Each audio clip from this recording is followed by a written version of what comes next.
হারানো সময়টাকে শুধু মিস করা যায়, কিন্তু কখনো ফিরে পাওয়া যায় না।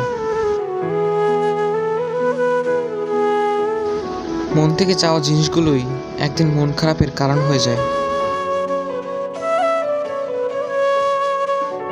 স্বপ্ন তো কারোর সাথে বেইমানি করে না, বেইমানি করে স্বপ্ন দেখানো মানুষগুলো।